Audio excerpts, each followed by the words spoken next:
Hey guys, welcome to Nerdarchy for Nerds by Nerds. I'm Nerdicus Ryan, and today I'm joined by Nerdicus Ted. And Nerdicus Dave. Hey Dave, you're running a new game. I got the Vol's Guide to Monsters. Can I play Yuan-ti?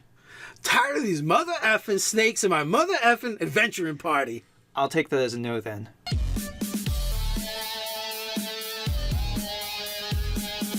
Hey guys, jump down to the description below where you can sign up for Nerdarchy, the newsletter. It's a great way to get gaming tips as well as learn how to game with us. Monstrous Adventurers. That's what it says right here in Volo's Guide, which you can find a link to in the description below. Page 118. Talking about, they have a section that has the racial traits, but not a full fleshed out player race for Monstrous Adventurers. It's just the mechanics. Let's say, look, these guys, they're not balanced, but you want to play one. Here's what we say are the rules to play a bugbear, a goblin, a hobgoblin, a kobold, an orc, or a Yuan-ti pureblood. Yuan-ti, Yuan-ti. Pronounce it however you like. And I guess It's all snake to me. yeah. I guess what they're really saying here, these are the ones that could actually feasibly work in an adventuring party. It's not fully comprehensive of all the monsters that there are that are humanoid. They definitely leave off some, and Wizards Coast is really trying to stay away from large player races to the point of creating an ability that, or racial feature that covers, well, this is kind of large, but not really. The not so giants, yeah. So you got your Furbolg, your Goliath, they're kind of big. And they all have powerful build, as do several of these as well. The orc, the bugbear.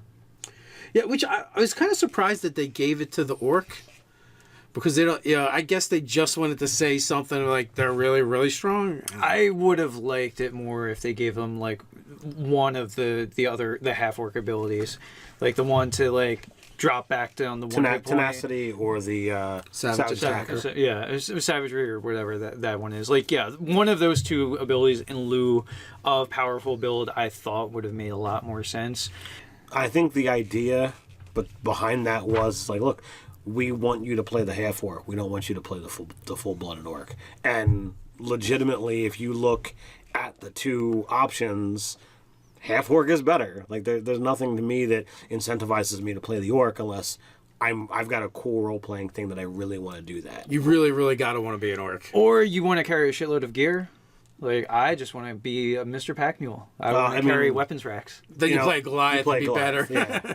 That's where I would go. They're giving us 6 new options to play with, so that's a plus. And really, you can rank them from least powerful to the most powerful. And in these cases, we really are talking about something that's probably a little bit too powerful to be an adventurer, from something that's a little bit on the weak side in comparison. All right, so let me ask this: do you think the least powerful would be the orc? It's really close between the orc and the kobold. See, I think the kobold has got some interesting abilities here.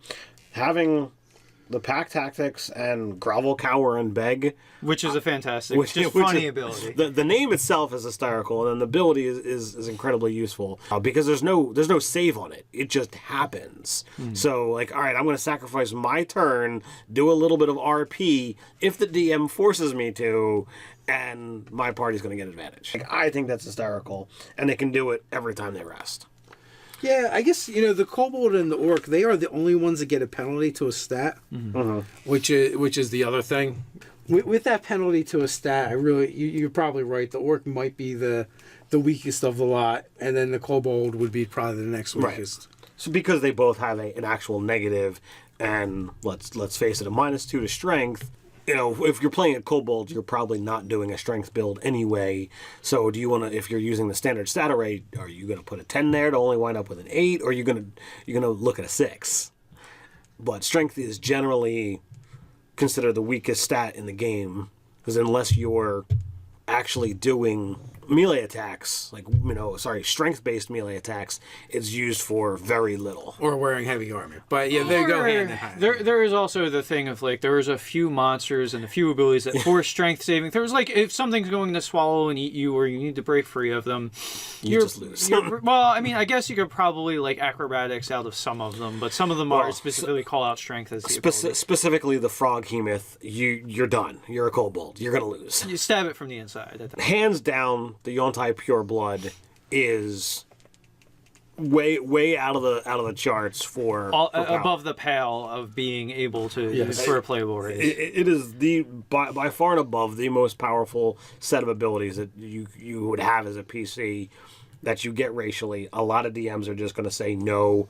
I think those that are in the Facebook groups that we've talked to, they're like, the Aarakocra can fly. I think the Aarakocra has moved aside and be like, no, you'll die.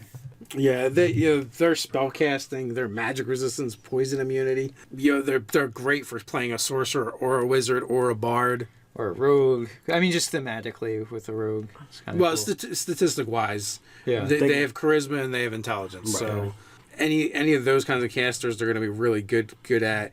Their poison spray is a cantrip. They just know the cantrip. So that's and it's a strong one. That's a D12 damage. So that's definitely not bad. That's save or no damage, right? Yes, yeah, but it's going to scale. They also have unlimited animal friendship. It's limited to snakes, though, right? It is limited to snakes, but they can do it as much as they want. Starting at 3rd level, they also get suggestion with this trait. So once you cast it, you can't cast it again to finish a long rest.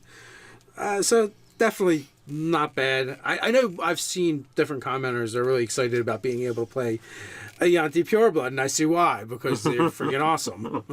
They are great. Especially... too bad we don't have like more warlock packs, but definitely maybe a great old one pack you use with those guys and reflavor it a little bit. Yeah, I mean, even some of the stuff with just the Fey or Infernal would work too. You just it's a different sort of evil snake god, or maybe it's a more aloof sort of like rainforest snake god or something like that, depending. So, I know I harken back to your Shadow of the Realm game where I got to play my Bugbear. So I was excited to see the Bugbear options.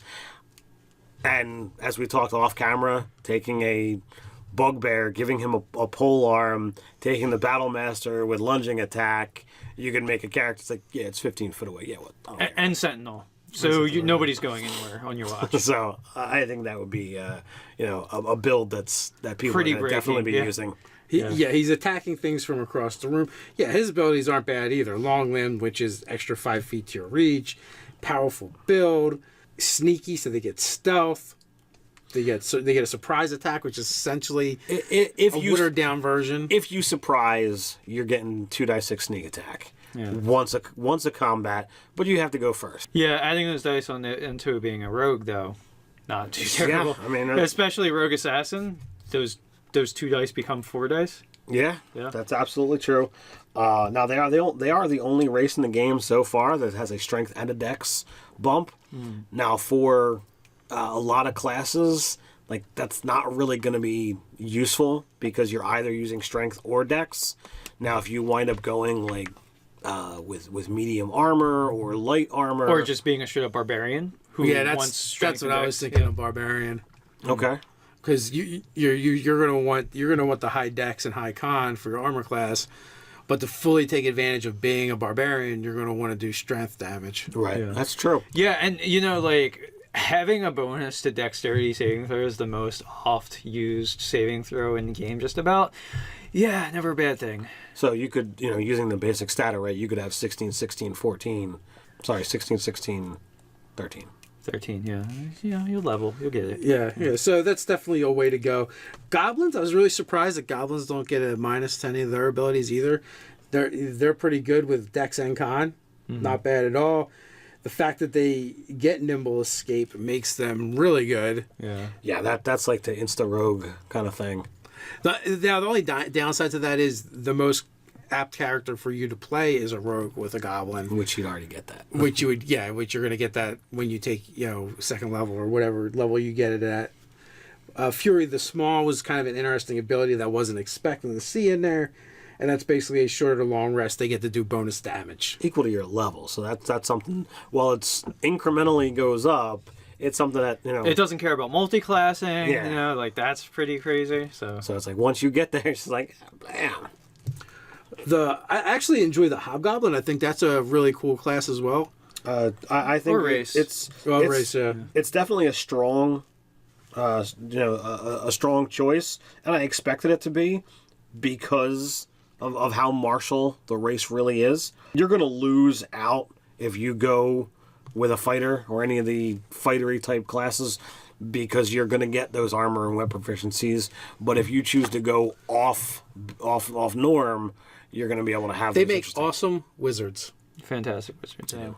with a bonus to con and intelligence, and they're gonna get 2 martial weapons, light armor. They're gonna do really well. The saving face ability is just kind of cool and interesting. It's like basically peer pressure, where they get a bonus per like ally within 30 feet. Is it? Yes, Something like 30, that? it is within 30 feet. If allies can see you, if you're going to flub a roll, then you can add up to a +5 to that roll. Yeah, that's pretty. It's pretty fantastic. pretty amusing. Be like, no, I didn't want to miss. People are watching. People are watching. They can't see this. I can't screw up now. No. Yeah, and you kind of, like generally you kind of have an idea too, so you know how helpful that How bonus close? is going to Yeah, be. and if you can get a +5, that's super helpful. So. And when there's not really much of a swing to it, it's just you automatically know, okay, how many people are around me. And then can I get? Do I have a wild magic sorcerer in around that could give me a swing of a D4 on it if you're playing by raw? Right. So Or bardic inspiration. So there's definitely a couple places where that would be useful. Hey, this is going to clearly miss. No. Resources. Or you could go if you're willing to dive into the Unearthed Arcana, you could go with the psionic classes as well. So they would do well that way as well, because I think it's the only other place where you can use that intelligence Right. and to the maximum effect. What do you guys think? Which one do you think is the number 2 slot? If Yontai is clearly the number 1, I would probably put Bugbear in the number 2. Bugbear over Hobgoblin. Yeah, I guess the thing with Hobgoblin again is very nichey, where the Hobgoblin racial traits are the strongest when you don't play a warrior class. Right. Yeah. Okay. Yeah. So hierarchy, those probably in the 3rd slot.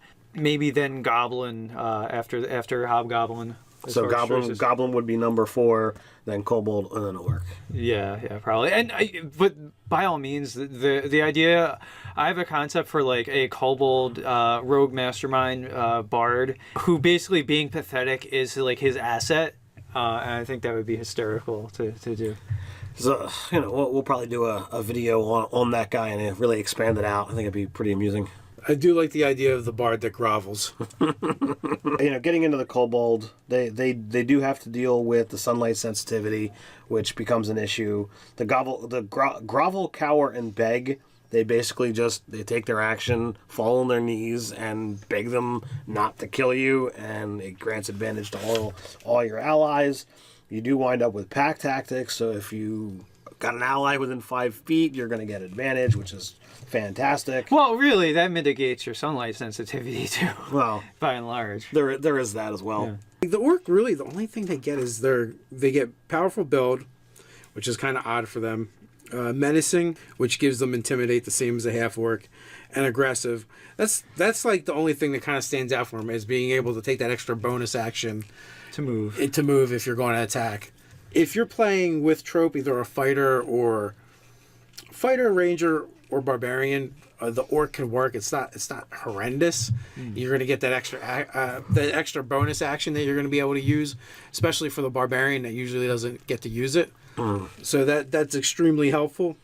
But if you want mobility on the battlefield, what if you went with an orc monk? I guess the one thing it does is lets you save key points. Yeah. So you would ordinarily have to spend that for the dash, so you can preserve that for later flurry of blows attacks. Right. So that kind of works. But it would allow you to really get into the thick of it faster. Well, that, and if you wanted to go with a strength-based monk opposed to The dex based. the The dex base is vastly superior, but I do like the idea of a monk who goes in there, mixes it up, maybe grapples, because you can do some pretty fun things with grappling. I think at some point in time we're gonna see an order that's designed for a strength based monk. I hope so. Yeah, that actually, when we had the live chat, that would be a thing that I would like to have seen. Yeah, now that you bring that up. Not to mention, sometimes you just gotta choke a mother effer. Yeah. It's for the monk that functions closer to an MMA fighter than a Shaolin monk. What do you guys think about the monstrous adventurers? Have you had a chance to dive into Volo's guide yet? If not, what are you waiting for? Go get your copy. While you're in the description, let us know what you think. While you're at it, like, share, and subscribe. You can hang out with us over at nerdarchy.com. Or tweet us over on Twitter. So until next time, Stay nerdy.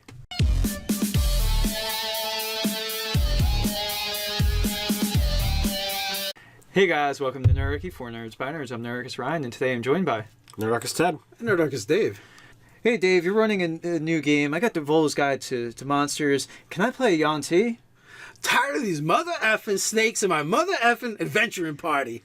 I'll take that as a no then.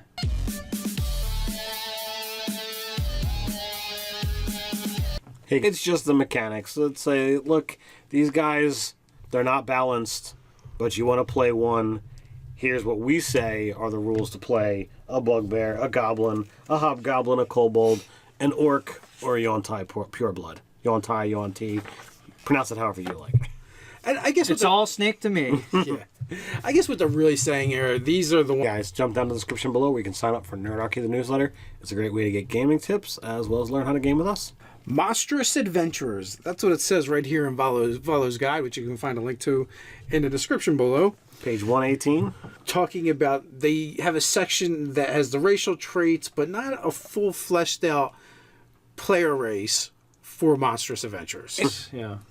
So you got your Furbog, your Goliath, they're kind of big. And they all have powerful build, as do several of these as well. The orc, the bugbear. Yeah, which I was kind of surprised that they gave it to the orc. Because they don't, I guess they just wanted to say something like they're really, really strong. I would have liked it more if they gave them, like, one of the... Ones that could actually feasibly work in an adventuring party. It's not fully comprehensive of all the monsters that there are that are humanoid. They definitely leave off some, and Wizards of the Coast is really trying to stay away from large player races to the point of creating an ability that, or racial feature that covers, well, this is kind of large, but not really. The not so giants.